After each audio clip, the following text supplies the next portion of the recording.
और ब्रेक के बाद एक बार फिर आपका स्वागत है। रांची से इस वक्त की बड़ी खबर मिल रही है। नवनियुक्त राज्यपाल संतोष गंगवार आज शपथ लेंगे। संतोष गंगवार आज सुबह 9:45 पर शपथ लेंगे।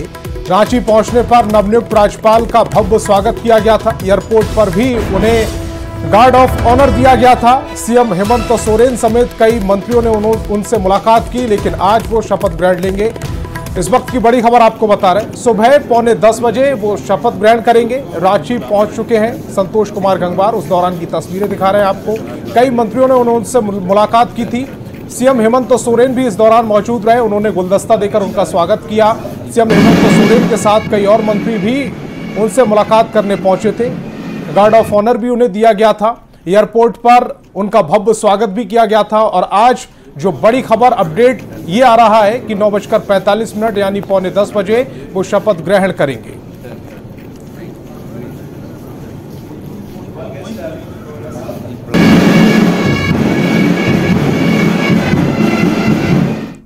और मानसून सत्र के तीसरे दिन झारखंड विधानसभा में फिर एक बार हंगामा देखने को मिला है। सदन के अंदर सत्ता पक्ष और विपक्ष के बीच वेल में एक दूसरे के खिलाफ नारेबाजी भी खूब हुई। और इस बीच सदन से 4,833 करोड़ का अनुपूरक बजट पास हो गया है। आप ये रिपोर्ट देखिए।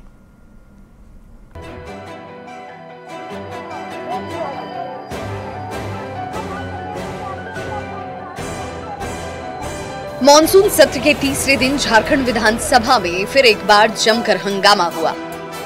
सदन के अंदर वेल में सत्ता पक्ष और विपक्ष एक दूसरे के खिलाफ नारेबाजी करते नजर आए। अनुपूरक बजट में कटौती प्रस्ताव पर अनंत ओझा ने अपनी बात रखते हुए इसके औचित्य पर सवाल उठाया। इसके साथ ही अनंत ओझा ने बांग्लादेशी घुसपैठ को लेकर सरकार को कटघरे में खड़ा किया। साथ ही कहा कि लव जिहाद फिर लैंड जिहाद और उसके बाद जिहाद झारखंड में चल रहा है। सरकार से पूछना चाहता हूँ, क्या आपने गृह विभाग के लिए अनुदान तो मांगा है, लेकिन क्या इन आदिवासी छात्रों के पिटाई करने के लिए मांगते हैं आप? क्या आपका पुलिस या कथित जो असामाजिक तत्व है वहाँ घर में घुस करके और ये बांग्लादेशी घुसपैठ के खिलाफ आवाज उठाना, अध्यक्ष महोदय, अन्याय है क्या? झारखंड विधानसभा में पहली बार सीएम हेमंत सोरेन की पत्नी और जेएमएम विधायक कल्पना सोरेन ने अपनी बात को रखा। उनके बात रखने से पहले काफी देर तक वेल में खूब शोर शराबा होता रहा। इसके बाद कल्पना सोरेन ने विपक्ष पर जमकर निशाना साधा। कल्पना सोरेन ने कहा कि आदिवासियों का अपमान करने वाले लोग सदन में बैठे हैं। ये लोग वो हैं जिन्होंने हर चीज में कटौती की। पारा शिक्षक, पोषण सखी, पीएम आवास, कर्मचारियों को पेंशन और ओबीसी के 27% आरक्षण में कटौती की। कल्पना सोरेन ने कहा कि हेमंत सोरेन काम के नाम पर जनता से वोट मांगेंगे। सदन में इस दौरान नेता प्रतिपक्ष अमर बावरी के साथ विधानसभा अध्यक्ष की तीखी नोकझोंक भी हुई। अमर बावरी ने कहा कि अध्यक्ष मीठा जहर दे रहे हैं। एनडीए के लोगों को ये समझना होगा कि ये झारखंड है। यहाँ पर मैं गुजरात की बात करके झूठा सपना दिखा करके आप वोट नहीं मांग सकते हैं। कि जहर आप लोग हम लोग को देते हैं ना, आप अपने आसन से बैठ करके, और जो विलन बनाने की कोशिश कर रहे हैं विपक्ष को, तो आप आसन पर बैठिए। आप बैठिए, नहीं आप बैठिए। अनुपूरक बजट की उपयोगिता को वित्त मंत्री रामेश्वर उरांव ने सदन में रखा। मुख्यमंत्री मैया योजना, फ्री बिजली, पेंशन, नई नियुक्ति के साथ साथ केंद्र सरकार की योजनाओं में राज्यांश के लिए अनुपूरक बजट जरूरी है। एक बार बराबर अनुपूरक बजट जब भी आता है तो प्रश्न उठाया जाता है, अभी 4 महीने पहले तो वार्षिक बजट, एनुअल बजट लाया गया था, कि अनुपूरक की क्यों जरूरत पड़ी? यही प्रश्न सबसे पहले वक्ता थे सदस्य, माननीय सदस्य अनंत ओझा जी ने भी उठाया और लोगों ने उठाया। मॉनसून सत्र का अभी 3 दिन शेष बचा हुआ है। बाकी बचे समय में भी हंगामे से ज्यादा की उम्मीद नजर नहीं आती। हंगामे के शोर में हर दिन जनता से जुड़े सवाल मौन हो रहे हैं। न्यूज़ 18 के लिए रांची से संवाददाता अविनाश कुमार की रिपोर्ट। गया में लगातार हो रही लूट और छिनतई की घटना को लेकर बिहार सरकार के पूर्व कृषि मंत्री और आरजेडी विधायक सर्वजीत ने एक वीडियो जारी किया है। उन्होंने कहा, गया में आए दिन यहां पर्यटकों से लूट और छिनतई की घटना होना आम बात हो गई है, जिस कारण देश और विदेश में बिहार की काफी बदनामी होती है। हम प्रशासन से मांग करते हैं कि तत्काल उच्च स्तरीय बैठक कर इस तरह की घटना पर अंकुश लगाने का प्रयास किया जाए।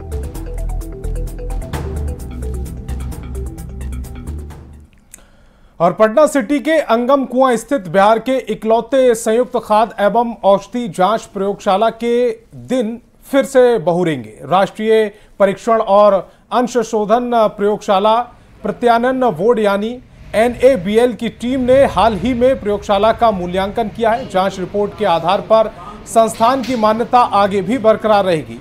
बता दें कि प्रयोगशाला की 28 जून 2022 से बहाल हुई। NABL की मान्यता 27 जून 2024 तक ही मान्य थी। अब एक बार फिर से मान्यता मिलने से 53 पैरामीटर से बढ़ाकर 86 पैरामीटर पर जांच शुरू की जाएगी।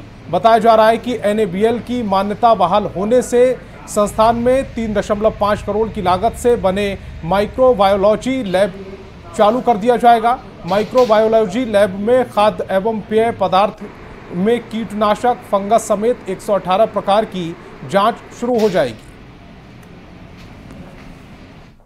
वहीं बेगूसराय में जिला प्रशासन ने बाल गृह से भागे 5 बच्चों को खोज लिया है। जानकारी के मुताबिक रविवार रात कुछ बच्चे बाल गृह के पिछले दरवाजे को तोड़कर फरार हो गए थे। बच्चों के फरार होने की सूचना के बाद ही जिला प्रशासन हड़कंप मच गया था। लोहिया नगर थाने की पुलिस सहित जिले के वरीय पदाधिकारी ने जगह जगह बच्चों को खोज के लिए टीम बनाई थी। पुलिस को 4 बच्चे लाखों थाना क्षेत्र के NH 31 से और एक बच्चा मुफस्सिल थाना क्षेत्र के राजौरा के पास से मिला है। बच्चों के मिलने के बाद पुलिस प्रशासन ने राहत की सांस ली है। तत्काल हमने पूरे जिला को अलर्ट किया, जिसमें लाखों थाना अध्यक्ष के द्वारा जो है 112 की टीम जो है उसमें 4 बच्चे को सकुशल लाखों थाना क्षेत्र से बरामद कर लिया और 5वां को लोहिया नगर थाना पुलिस ने आपको रजौड़ा के पास से बरामद कर लिया। 5 बच्चे सकुशल आ गए हैं। हम लोग सकुशल सबको ले आए हैं। हम बहुत देर यहाँ बैठ के खुद से सारे DSP और हम लोग सब बच्चों को काउंसिल किए, एक एक बच्चे के बारे में पता किए कि कहाँ कहाँ है। बहुत जगह बात भी किए कि जल्दी से जल्दी अपने घर जा सकें और व्यवस्था काफ़ी अच्छा है। CCTV का कुछ था जो पीछे में हम लोग दिखवा रहे हैं कि और CCTV का कैसे बढ़ाया जा सकता है। बिहार में बारिश नहीं होने से किसान परेशान हैं, क्योंकि बारिश नहीं होने से खेतों में पानी नहीं पहुंचा, साथ ही नहर भी सूख गए हैं। कई जिलों में सुखाड़ की स्थिति उत्पन्न हो गई है। आलम यह है कि किसान किसी तरह बिजली मोटर पंप के सहारे धान रोपनी कर रहे हैं। किसानों के धान के बिछड़े पानी के अभाव में पीले पड़ गए हैं। किसान सरकार से मदद की गुहार लगा रहे हैं। किसानों से बात की न्यूज़ 18 संवाददाता राकेश कुमार ने।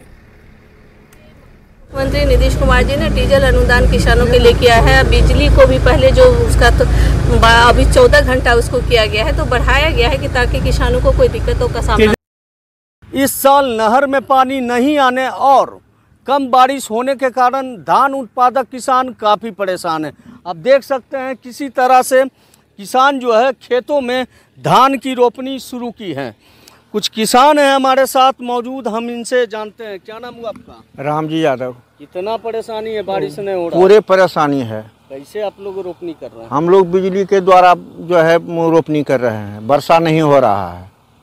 पहले बारिश हुआ, मोरी लगाए, लेकिन मोरी भी अब मर रहा है। तो पर्याप्त बिजली मिल रहा है आप लोग? नहीं, पर्याप्त बिजली वो है 8 घंटा 10 घंटा बिजली मिलता है मात्र। तो रात बिजली मोटर से, बिजली के बिना जो है एक भी किसान का कोई अगर जो भी 10 कट्ठा रोपे 1 बीघा रोपे बिजली के द्वारा ही। इस साल बहुत बुरी स्थिति से गुजर रहे हैं। इस महीने जिस अनुपात में बारिश हुई है, शुरुआत में बारिश तो हुई तो मोरी तैयार किया गया, लेकिन अब बारिश नहीं हो रही है तो रोपनी भी हम लोगों का प्रभावित है। न कम वर्षा के कारण न तो नहर में पानी आया, न खेत में पानी हुआ। स्थिति ये बन गई है कि अब बिजली के सहारे पटवन के लिए हम लोग तैयार हैं। पटवन करते हैं, खेत में पानी सूखता है, फिर पानी भरते हैं, तो फिर किसी तरह से रोपनी की व्यवस्था कीजिए। नहर में पानी है, जिसको व्यवस्था है मोटर का बिजली से, वो अपना खेत लगा रहा है, जिसको नहीं वो अपना ऐसे ही देख रहा है सब। तब तो काफी परेशानी पूरे परेशानी है। बिजली भी नहीं रहता, लोग दूसरा को कैसे देगा? पहले तो कोई भी अपना करेगा, उसके बाद ही दूसरा को देगा। यहाँ पूरे सुखारे देखिए, बगल में नीचे बगल वाले रोप रहे हैं, बगल वाले खेत सूखा हुआ है। तो आपने सुना, बारिश कम होने और नहर में पानी नहीं रहने से धान उत्पादक किसान काफी परेशान हैं। राकेश, न्यूज़ 18 लखीसराय। आरा में नहरों में पानी नहीं आने के कारण खेत में लगी धान की फसलें अब सूखने लगी हैं और खेतों में दरारें भी आने लगी हैं। मौसम की बेरुखी और नहरों में पानी नहीं आने से किसानों के सामने बड़ी समस्या खड़ी हो गई है। किसान सरकार से नहरों में पानी छोड़ने की गुहार लगा रहे हैं ताकि उनके धान की फसल को बचाया जा सके।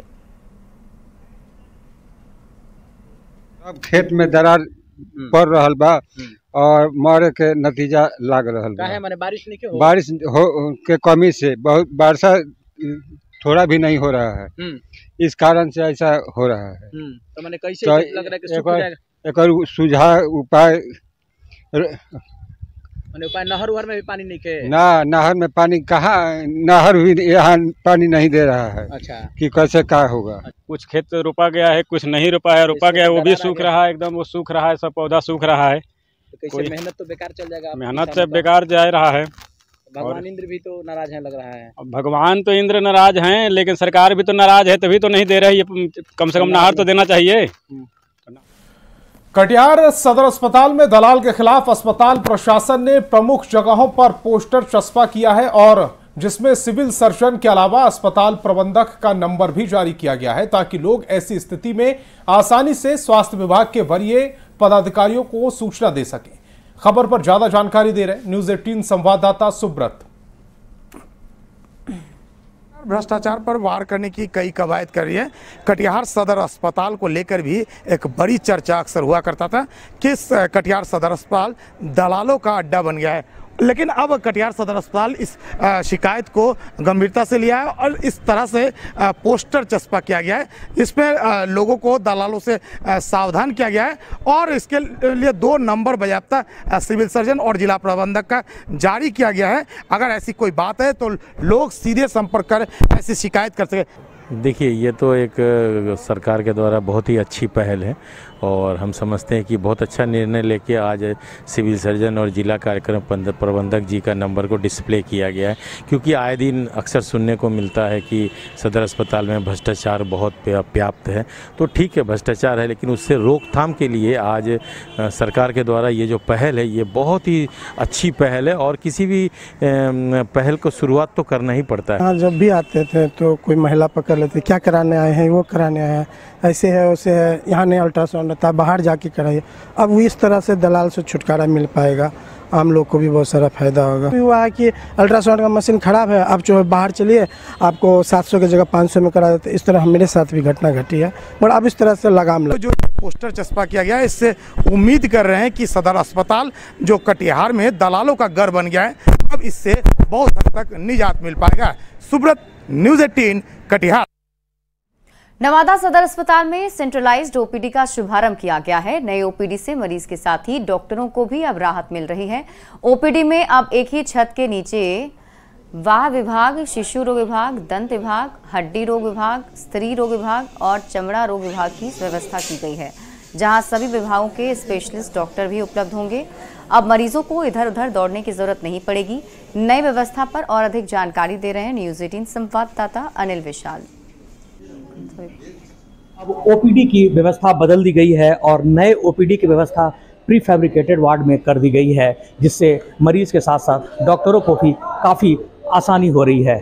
इस वक्त हम तस्वीर आपको नवादा सदर अस्पताल के फैब्रिकेटेड वार्ड की दिखा रहे हैं, जहां आप देख सकते हैं कि एक रूफ के नीचे ही सभी डिपार्टमेंट का यहाँ पे इलाज किया जा रहा है। जैसा कि आप देख सकते हैं ओपीडी, जो कि 2 जनरल मेडिसिन के डॉक्टर को यहाँ पे बिठाया गया है, जो डॉक्टर यहाँ पे अपने तय समय पे पहुँच रहे हैं और मरीजों को देख रहे हैं। इसके अलावा डेंटल हो, पीडियाट्रिक्स हो, गायनेकोलॉजिस्ट हो, ऑर्थोपेडिक हो, स्किन हो, कैंसर हो या जितने भी वार्ड हैं सभी का अब इलाज जो है एक ही छत के नीचे हो रहा है। और इससे पहले लोगों का इलाज पुराने बिल्डिंग में अलग अलग स्थानों पर होता था, जिसके कारण भीड़ भी काफ़ी जमा होती थी और लोगों को इलाज कराने में भी काफ़ी मुसीबत होती थी। ठीक है, नया व्यवस्था अच्छा है, मरीजों के लिए और डॉक्टरों के लिए भी सुविधा हो गई है। पहले मरीज ही परेशान रहते थे कि हड्डी विभाग किस तरफ है, अब उनको सहूलियत मिल गई है कि हड्डी विभाग यहाँ है, बच्चा विभाग वहाँ है, तो मरीज को ज़्यादा सहूलियत है। और अंडर वन रूफ हो गया है तो बहुत अच्छा फैसिलिटी भी है। पूरा जो सिस्टम जो है वो एसी और पंखे पे ही डिपेंड करता है। तो सदर अस्पताल प्रबंधन के द्वारा यह जो स्टेप लिया गया काफ़ी अच्छा है। आने वाले दिनों में और भी व्यवस्थाएं को दुरुस्त की जाएगी, मगर अभी फिलहाल डॉक्टर के साथ साथ मरीजों को भी काफ़ी सहूलियत मिल रही है। अनिल विशाल, न्यूज़ 18 नवादा। क्या आपने देखी है चलती फिरती आटा चक्की? अगर नहीं तो आपको दिखाते हैं बोकारो के कारोबारी सोनू गुप्ता की अनोखी खोज का बड़ा सा कमाल। चमचमाती सड़क पर दौड़ती पिकअप वैन और उस वैन के पीछे लदी आटे की चक्की। पर ये कोई आम चक्की नहीं है हुजूर, ये है चलती फिरती चक्की। बस इशारा कीजिए और हाजिर। जी हाँ, अब आपको गेहूं और मसाले पिसवाने के लिए पड़ोस की चक्की जाने की कोई जरूरत नहीं है, इशारा ही काफी है। ये चलती फिरती चक्की आपके घर आएगी और आपके मनचाहे मसाले पीसकर आपको खुश कर देगी। बेरोजगार थे, बाहर में काम कर रहे थे, वहाँ पे देखें और झारखंड में बोकारो जिला में अपनाएं। कितना दिन से आप कर रहे हैं? करीबन 3 साल से। ये हैं फुसरू के रहने वाले सोनू गुप्ता।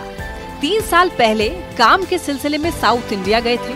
वहाँ चलंत चक्की देखकर इतने प्रभावित हुए कि जब वो वापस बोकारो लौटे तो कर्ज लेकर चक्की खरीदी, उसे पिकअप वैन में फिट किया और घर घर चक्कर लगाने लगे। धंधा ऐसा फला फूला कि दिन दुनी रात चौगुनी प्रगति होने लगी। अब इनकी डिमांड बोकारो से लेकर फुसरो तक हर घर में है। बैंक से बैंक लोन नहीं दिया हमको, बाकी प्राइवेट लोन लिए हैं। क्या क्या आप पीसते हैं? इसमें मोटा अनाज मिलता है, मड़ुआ आटा, मकई आटा, बाजरा आटा, ज्वार आटा, जौ आटा, प्लस कोदो रहता है, गोंदली, सावा, कंगनी, कुटकी, और मसाले में मिर्ची है, हल्दी है, धनिया उनिया। सच ही कहा गया है, जहाँ चाह वहाँ राह। सोनू की कड़ी मेहनत रंग लाई और चलती फिरती चक्की ने उनकी जिंदगी में नया रंग भर दिया। मृत्युंजय कुमार, न्यूज़ 18 बोकारो। और अब आज श्रावणी मेले की। श्रावणी मेले में कांवरिया पथ पर श्रद्धालुओं का उत्साह और उल्लास देखते ही बन रहा है। कच्ची कांवरिया पथ से लेकर बाबा धाम मंदिर तक अद्भुत नजारा नजर आ रहा है। तारापुर के हरपुर के पास एक अद्भुत नजारा देखने को मिला। नेपाल के प्रसिद्ध पशुपतिनाथ मंदिर के स्वरूप वाला कांवर आकर्षण का केंद्र बना रहा। ये कांवर 10 फीट ऊंचा और 200 किलो का है। पशुपतिनाथ मंदिर की आकृति का कांवर को बनाने में 1 महीने का समय भी लगा। कांवर को एंगल, रोला, बांस की चटाई, थर्मोकोल से बनाया गया है। 15 कांवरियों का जत्था कांवर को लेकर देवघर जा रहा है, जहां वो बाबा भोलेनाथ का जलाभिषेक करेंगे। ये है नेपाल का पशुपतिनाथ मंदिर। उसका प्रारूप बना के हम लोग लेके जा रहे हैं ये सुल्तानगंज से देवघर। क्या चीज़ से बना और कितना समय लगा इसको बनाने में? इसको बनाने में हम लोग को 30 दिन का समय लगा। ये बना है एंगल, फिर बाता, रोला और बांस का चटाई। क्या उद्देश्य है इसको लेके जाने का? बस कांवर। क्या संदेश देना चाह रहे इसको लेके जा रहे, क्या मतलब संदेश क्या, बस है वही सनातन संस्कृति। और अब पेरिस ओलंपिक में 10 मीटर शूटिंग मिक्स डबल में ब्रॉन्ज मेडल जीतने वाले सरबजोत सिंह और मनु भाकर समेत सभी भारतीय दल को रिलायंस फाउंडेशन की चेयरपर्सन नीता अंबानी ने सम्मानित किया। तस्वीरें इस समय आपकी टेलीविजन स्क्रीन पर है, जिनमें नीता अंबानी इस समय सरबजीत को सम्मानित कर रही हैं। तालियां बजाकर उनका अभिवादन भी कर रही हैं। रिलायंस फाउंडेशन की चेयरपर्सन है नीता अंबानी, जिन्होंने ये सम्मान दिया है। सरबजीत ने पेरिस ओलंपिक में भारत का मान बढ़ाया है, मेडल दिलाया है भारत को, और ऐसे में उनका सम्मान किया गया है।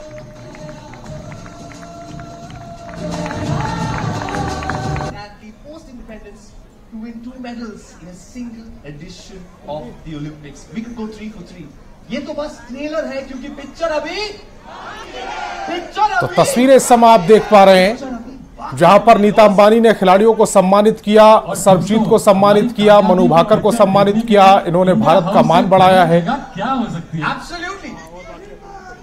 साथ ही साथ भारतीय दल के तमाम और ऐसे खिलाड़ी जो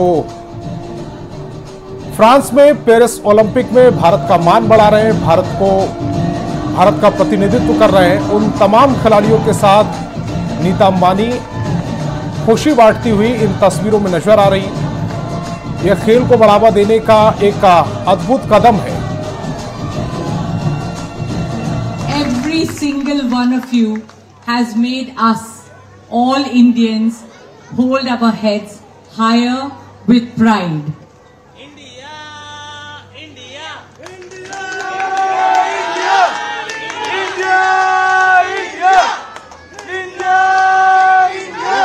Athletes, you have shown us that the power to inspire lies in the courage to break barriers and redefine the possibilities for future generations. You have shown us that the power to inspire lies in your hard work, dedication, tireless long hours of training, and of course, the support and blessings of your parents and families. और फिलहाल इस bulletin में अभी के लिए बस इतना ही। आप देखते रहिए न्यूज़ 18 बिहार झारखंड।